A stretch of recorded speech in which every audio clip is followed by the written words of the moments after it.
Hello everyone, my name is John, I'm the Geeky Fanboy, and welcome back to Doctor Who Review, and today we are reviewing the series finale, The Empire of Death.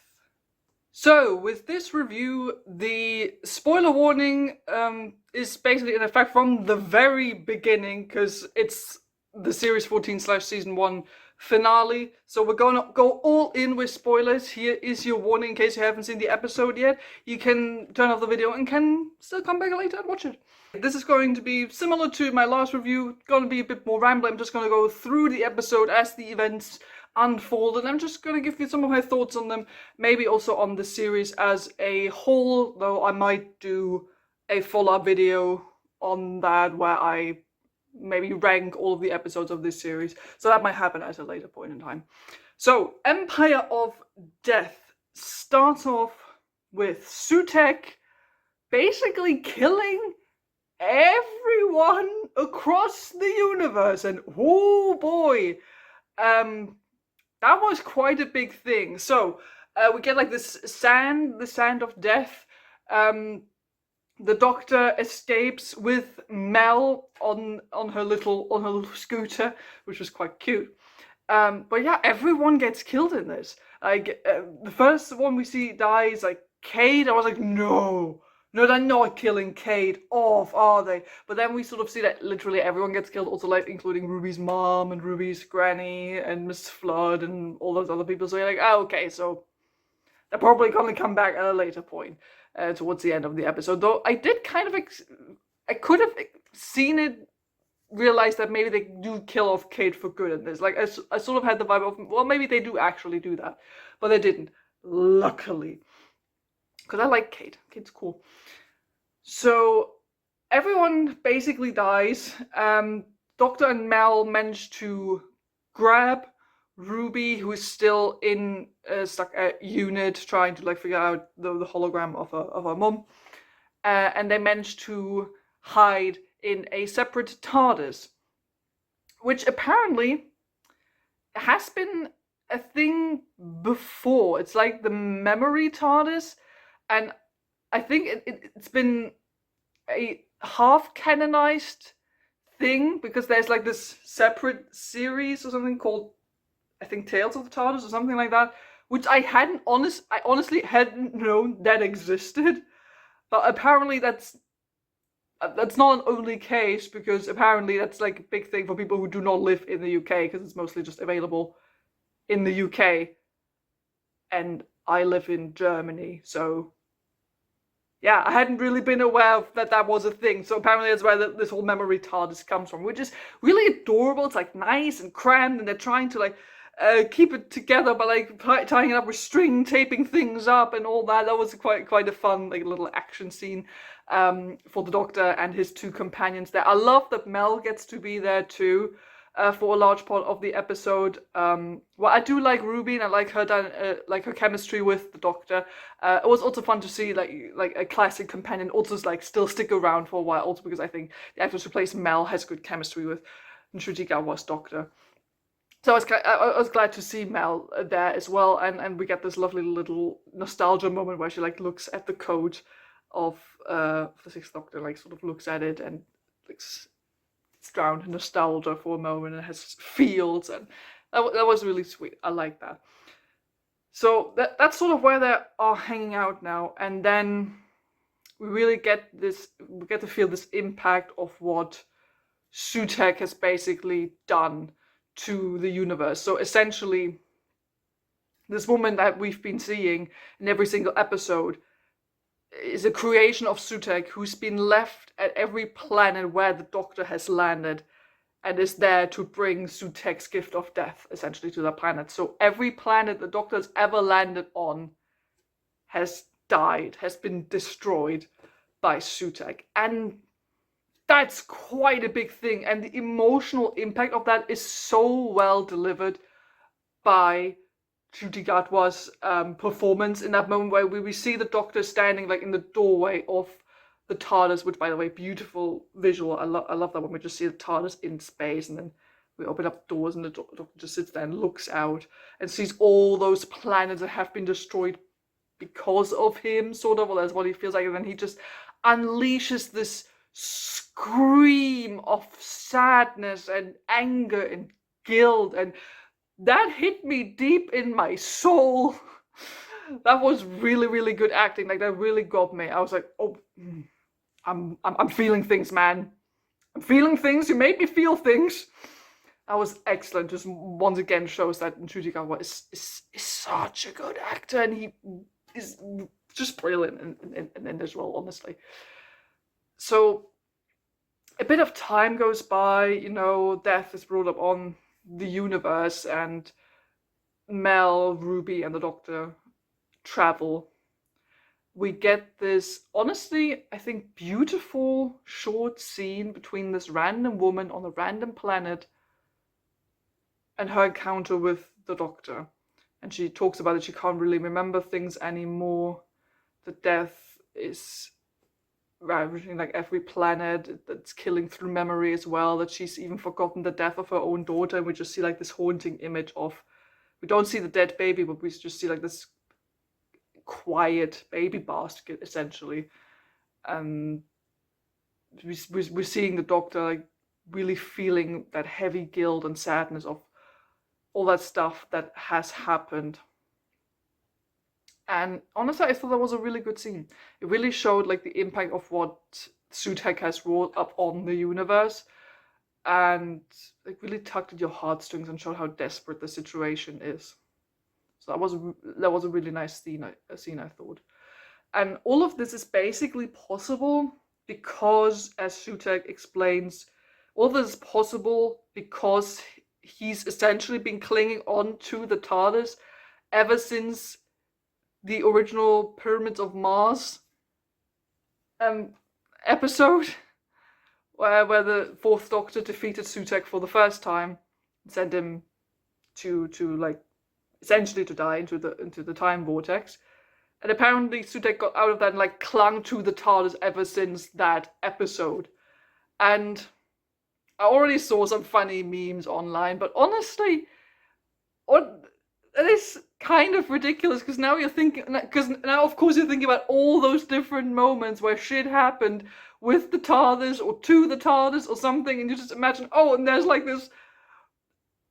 this dog, Egyptian dog, Anubis creature stuck to the TARDIS this whole time. Like, what about because the TARDIS has blown up before, what happened then? Like Big Bang 2, the time that Captain Jack like hung on to the outside of the TARDIS in series 3, and Sutek was apparently there as well. Did they see each other? Like, that is one of those things where I'm like, I get what you're going for, and it is kind of spooky and interesting, but also think about all those other moments that now are retroactively sort of made funny because of that. So that's sort of, honestly, that's sort of ridiculous. But yeah, Sutek in general, I think, just to like briefly talk about him here, Sutek in general, I think in this episode was not as, personally, I thought not as present or big of a character really as I thought he was gonna be. He's really just like this incarnation of death, like he made himself into the god of death. And that's it. Like, it's a simple concept, and I get it. I get what they're trying to do here. I just honestly expected that we would see a bit more of him, that we would get a bit more of him in terms of character and his relationship with the Doctor or something. I don't know. I was just expecting a bit more there, but he's mostly just like hanging out, destroying the universe, dust of death or sand of death or whatever, and that's it. And then he gets dragged through the time vortex at the end, but we're not there yet. So the Doctor gets like a spoon from the lady he talks to on that lonely planet before she dies and dissolves into dust. And he goes back to the memory TARDIS. I love how cozy and bunched up it is, and they're all like wearing casual clothes, and it's like a little, like a very narrow living situation for everyone. Here we see then Mel slowly being taken over by Sutek. I thought that at least a little bit to like the creepiness of the Sutek character, he was able to like creep into people's minds and play around with them. And now you can of course interpret like at which point did Mel like really die, so to speak, and become one of the followers of Sutek. Although I also thought it was a bit sad because I was hoping that we would get to see more of Mel and her interacting with Ruby and with the Doctor. But then again, I also understand that, you know, she's an older companion, and this is about Ruby and the Doctor. So yeah, I kind of see why we want to maybe take Mel out of the equation there. So then the Doctor gets a spoon and like uses it to repair some stuff with the screen, and they discover that the screen is like reacting to Ruby, and it's showing Ruby like different moments from like her mom at the church on Ruby Road. And we also see like the Welsh Prime Minister was like the worst Prime Minister of the UK in 20, I don't know, like a couple of years in the future. I don't remember the exact year. We get also a reference here to 73 yards, also like in connection to like this Welsh Prime Minister. It doesn't get, what I do like is they're not trying to explain 73 yards. It's just like a reference where they say, oh, weird things happen at 73 yards, and it's where the visual shield or something, or like screen of the TARDIS like ends. So like the perception filter or something, where it ends at 73 yards, and Ruby just exactly knows what 73 yards is, and she feels like it has a meaning to her, but she doesn't know why. And the Doctor just throws out a line and says like weird things happen at 73 yards. Like, I don't try to explain it, but it's a nice reference. So that, you know, the characters are sort of aware, but not really, like subconsciously aware that something happened there at some point. But it's not outright explained, which I like, because I don't think the ending or the mechanics of 73 yards should be explained fully, ever. Like, I don't think that should happen, because, you know, it's a nice little mystery that just exists for itself, and you can interpret it however you want it. But it was nice to see the reference there. And they see like the Welsh Prime Minister, who was really, really bad, and then they travel to that future where, of course, also people have died. Excuse me. And they're essentially like there to try and find out what makes Ruby's mum, so Ruby's bio mum, so special. They're trying to figure out who she is, what her name is, because essentially it boils down to that she's like really special because people have been giving her so much meaning, and she's the reason why Sutek is not immediately killing the Doctor and Ruby as well, because there's this mystery surrounding this woman that no one knows, and who everyone thinks is really, really special. It's a bit of a wishy-washy explanation, if you ask me, like wibbly wobbly timey-wimey and all that. The episode just kind of asks you to go with it. Not the biggest fan of that, to be honest, but I mean, it's not the first time Doctor Who has done stuff like that.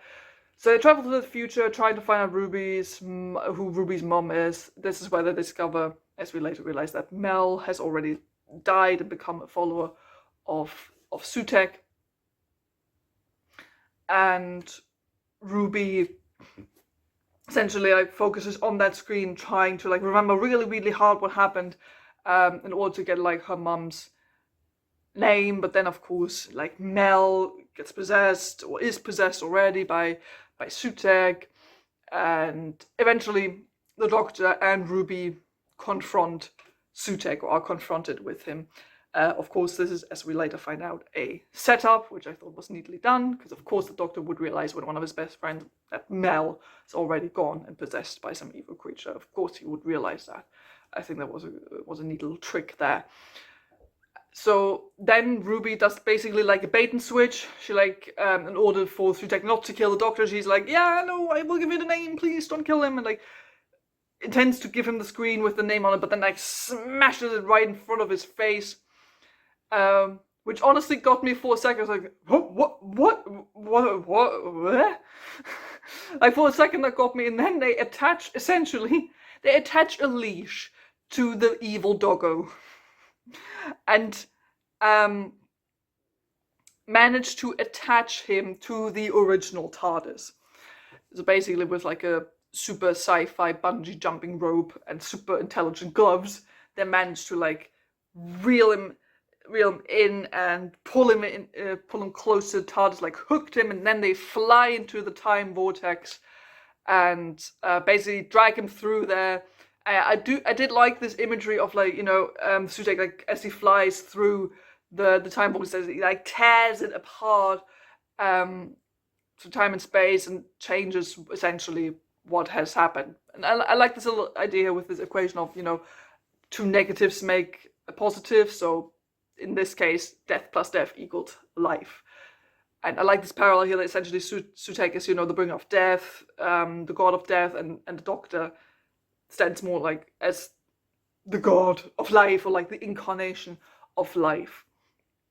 So they're basically able to reverse that. Arguably a little too easily. If you ask me, like there is some build up to this kind of ending, which is the defeat of Sutekh, but honestly, personally, I thought it happens a little too fast. Like the pacing up until that point is a little off, because it feels a little slow there with, the Doctor. Like, but even though I do like this scene with the woman that he talks to on the Lonely Planet, I feel like we also had some other scenes in there sort of more exploring what has actually happened, sort of seeing them working on figuring out how to defeat Sutekh, or a bit more.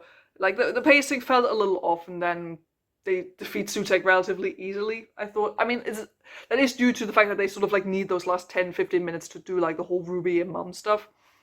But yeah, it felt a little anticlimactic, to be honest, when they did finally manage to defeat Sutekh. So yeah, I did like this touch though, that the Doctor was like, in order to defeat the monster, I have to become the monster, and outright feels bad for having to kill this creature now, even though that's definitely not the first time the Doctor killed. But it was nice to see that he does feel very conflicted and bad about it. So there's that. So Sutekh is defeated, the people come back to life, including Rose, Kate, Ruby's mom, the granny, Mrs. Flood. We're gonna talk about Mrs. Flood in a minute. They all reunite at UNIT, and they finally find out who Ruby's mom is. And I love that she's just an ordinary woman.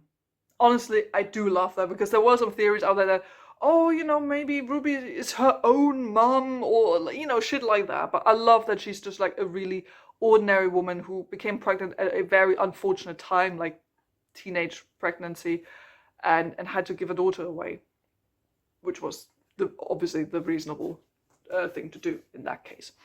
I love that. Just an ordinary, normal woman. And Ruby decides to go see her. The one thing I did like, it's just one throwaway line, but Ruby says in regards to by her mom at some point, she says, something along the lines of, I can finally see my mom, my real mom. I'm like, you have a mom. The mom who raised you. That's your mom. That's your real mom. Like it's just a throwaway line, but it's this prejudice or this cliche or whatever that often gets thrown around, that your bio parent is your real parent, and the parent who raised you or adopted you is not your real parent, even though they raised you for your entire life and took care of you, whereas your bio parents may in that case didn't take care of you. So yeah, that felt a little uncomfortable. But yeah, Ruby goes to see her mom, and at first it seems a little hesitant if she wants to talk to her, but then as soon as Ruby sits down at the cafe and looks at her, and they both seem to like sort of realize in the same moment what's happening right now, and that was, I'll admit it, good emotional moment. I got a tear out of me. It was really well acted. I was so glad that they were able to reunite. I'm so glad the mom didn't feel bad about it. Now suddenly having the surprise thrown at her, basically. And I love that Ruby said, giving me away was the best thing you could have done, because that was the right thing to do under those circumstances. And she grew up with a loving mother and a loving gran who took care of her. And I like that she says thank you for that, and that she understood why her mom had to give her away, like her bio mom. And then the family sort of like has get-togethers, and they all get to hang out, and the mums get to meet each other for the first time. They all have family meetings, and it was really, really lovely to see that, and to see that Ruby now has like everyone in her family sort of who she wants there. And we even get a hint at that now. She wants to find her dad as well, even though she never really knew or heard anything about him as well. And this is then where we ramp up to the goodbye scene between Ruby and the Doctor. It's a voluntary exit, which we don't get a lot in Doctor Who, especially like not in New Who. I think the only one who's left more or less voluntarily is Martha. Yeah, I think so. Martha, who also like had to leave the situation because she was having a complicated relationship with the doctor and it was for her own good. But in this case, it's really because Ruby just has other things to take care of on Earth with herself and with her family. Like the doctor says, I like that the doctor says, puts it like that Ruby now has her own adventure to go on. And they're right. And it's a heartfelt goodbye. You can both tell that they're both really, really upset about it.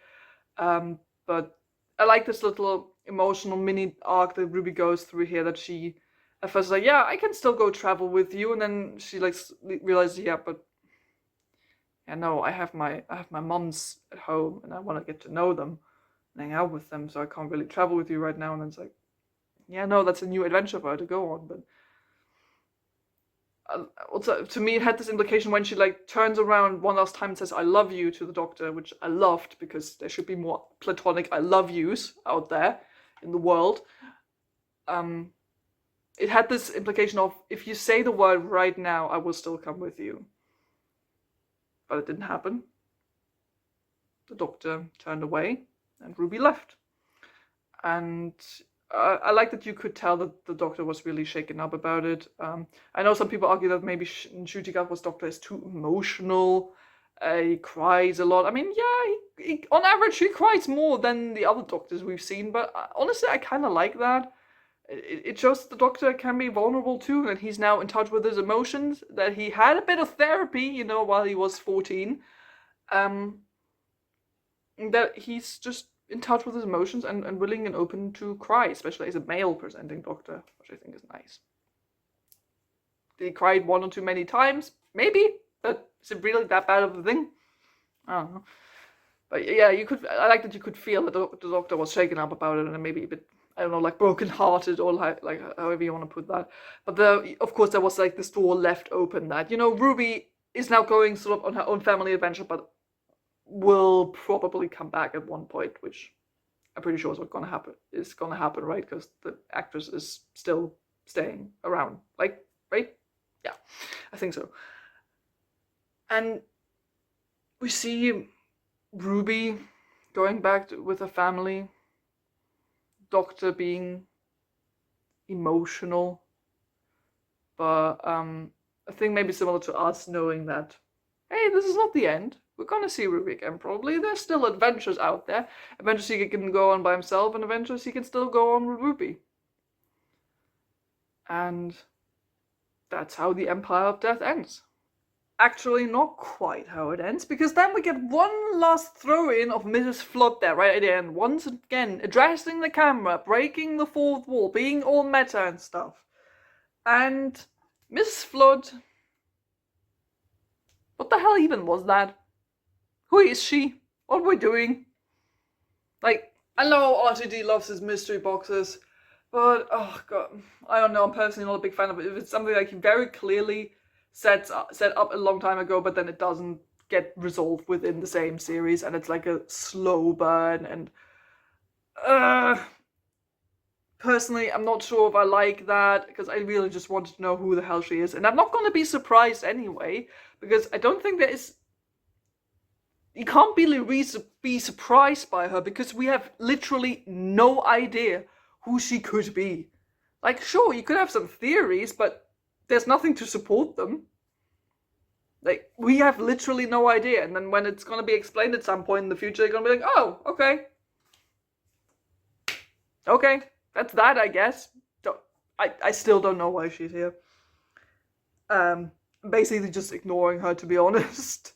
I've completely, like, I've forgotten basically every scene she was in this series, because I just did not care about that mystery box. And we already had so many other mystery boxes to deal with, and I'm already glad that we at least resolved this whole mystery surrounding Ruby's mom. The Susan thing was apparently literally just out there to pull the doctor in, you know, be like, well, the name Susan would gain the doctor's attention. That's all it was. I'm honestly kind of glad that it was. I know I said in my last video that, you know, they kind of have to do something with that now because they made it such a big thing, but I'm glad they didn't. It was literally just there to be a trap for the doctor. I'm still not quite sure if some stuff like why it snowed was explained all that much. Like we got that Ruby's memories had an effect on other things, but did that have something to do with that she was just able to make it snow wherever she went? Like what was the deal with that really? Did that get explained? Okay, so overall thoughts on the finale. Was alright. Like I was entertained by it. Had some good emotional moments, which once again are due to Ncuti Gatwa just being a brilliant actor. Like this man knows how to hit me in the fields. He's just really good at that. Like I love seeing him in this role. He's just really really good, and he has great chemistry with basically everyone he's on screen with, but especially with Ruby, with that actress.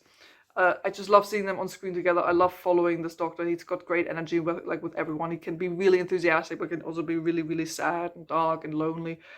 Like he just manages to hit all the right emotional nuances, and that is once again shown here, I think, in this finale. Ruby has some good moments as well, gets to work together with the Doctor a bit, but also has like 1 or 2 moments to shine by herself. Love all that stuff with her mom, some good emotional beats there as well. I hope we do get to see more of like Ruby's family life going forward. It'll be fun to explore that, and maybe we'll even see more of the dad as well, since it was teased that she is gonna try and look for him as well. So maybe we see more of that.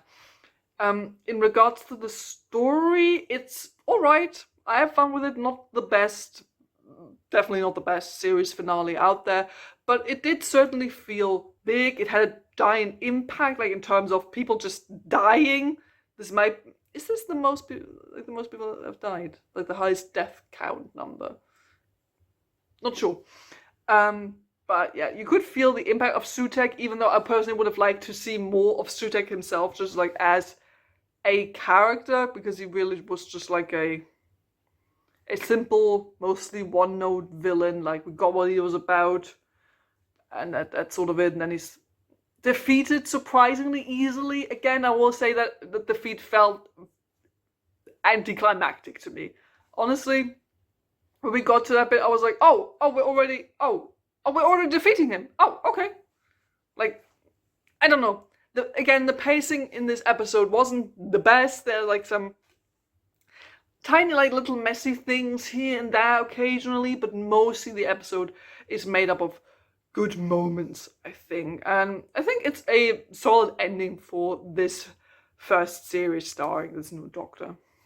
So I'm probably gonna do like an episode ranking where I talk about my thoughts on the series as a whole in more detail, but I think as a first outing for Ncuti Gatwa's Doctor, I think pretty solid. This honestly had like 1 or 2 episodes where I saw people saying like this is like brilliant, some of the best episodes we've seen in a long time.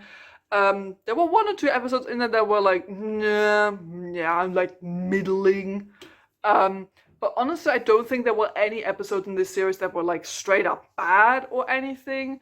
I like that we had some experimental episodes in this series as well. Some of those were even some of the best of the series, if we're being honest. Ncuti Gatwa really got to show off like his acting skills in some of the episodes, because this man's just really good. You have to just like let him act at the screen, and it's brilliant.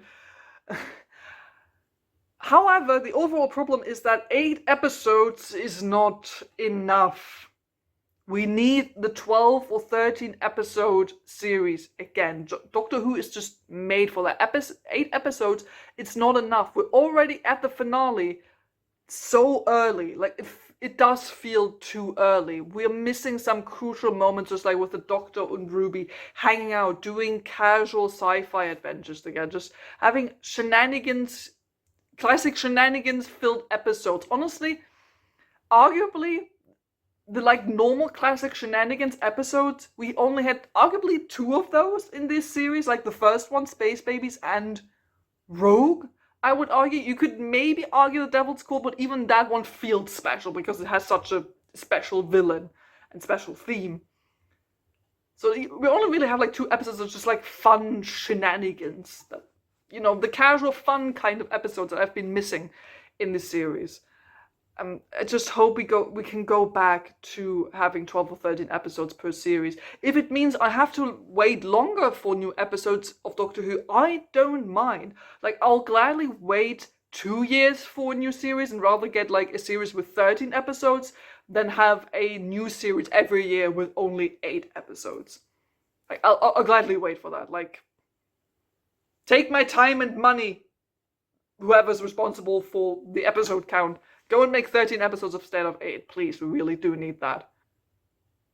That's pretty much it already for my overall thoughts on the Doctor Who series finale, The Empire of Death. What are your thoughts on this episode? Please do tell me down in the comments below what your thoughts and opinions on this episode are. As always, I would love to hear from you, and we can discuss the finale and the rest of the series as well. As I've said, I'm probably going to do like it's probably going to be like an episode ranking of the 8 episodes, and then I'm going to talk about my thoughts of the overall series as a whole in more detail there, so look out for that. So that's it from me. Thank you so much for watching. Don't forget to like and subscribe if you haven't done it already, and I'll see all of you very soon. Goodbye.